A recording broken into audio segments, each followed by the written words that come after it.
Pour la majorité des gens, tenir compte des sons du quotidien n'est pas difficile. Mais pour ceux qui sont atteints de surdité, ce n'est vraiment pas évident. 35 millions de personnes en Amérique du Nord ont à divers degrés une déficience auditive. Et 6 enfants sur 1000 naissent avec une surdité au Canada. Je ne peux pas entendre ta voix, mais je peux sentir tes vibrations. Audrey Girard, 22 ans, une étudiante en design de mode de Trois-Rivières, est née avec une défaillance auditive. Le médecin il avait dit vraiment que si elle n'apprendra pas à parler, que j'apprendrai pas à parler, parce que j'étais née comme ça. Puis finalement, mes parents, mais ils ont toujours cru en moi, fait qu'ils ont toujours dit si elle l'apprend avec capable, puis j'ai confiance qu'avec capable, en faisant les efforts, puis avec capable, il n'y a jamais rien d'impossible. C'était de quoi qui nous a beaucoup inquiétés, ça. Qu'elle parle pas, qu'elle soit timide, qu'elle ne veuille pas parler parce que y a des sons qui sont pas comme les autres. C'est à l'âge de 2 ans et demi que le diagnostic est tombé. Audrey est atteinte de surdité sévère. Son oreille interne ne s'est pas formée complètement.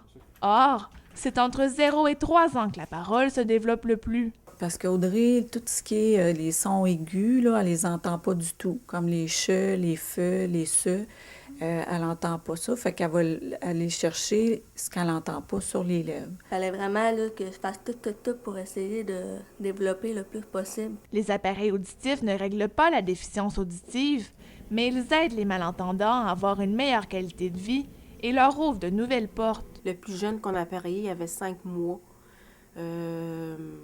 Puis notre clientèle va jusqu'à... J'ai une madame qui a 109 ans, là. Puis même, j'en ai eu une qui avait 100 ans, puis qu'elle a eu sa première prothèse. Fait qu'il n'y a pas d'âge pour avoir un premier appareillage. Peux-tu répéter, s'il te plaît? La surdité entraîne une altération quantitative et qualitative de l'ouïe. On entend et on distingue moins bien les sons, d'où le problème de compréhension. Quand Audrey a commencé l'école, le plus difficile était de s'assurer qu'elle avait tous les outils pour comprendre. On avait une cassette qui était l'équivalent de l'audition à Audrey, qu'on faisait jouer, qu'on mettait un magnétophone en avant de la classe. Puis on disait aux élèves de rester où ils sont, puis d'essayer de comprendre. Puis s'ils ne comprenaient pas, de s'avancer au fur et à mesure. Puis à la fin, tous les élèves se ramassaient alentour du magnétophone parce qu'ils ne comprenaient rien. Fait que là, on disait, ben c'est ce qu'Audrey comprend.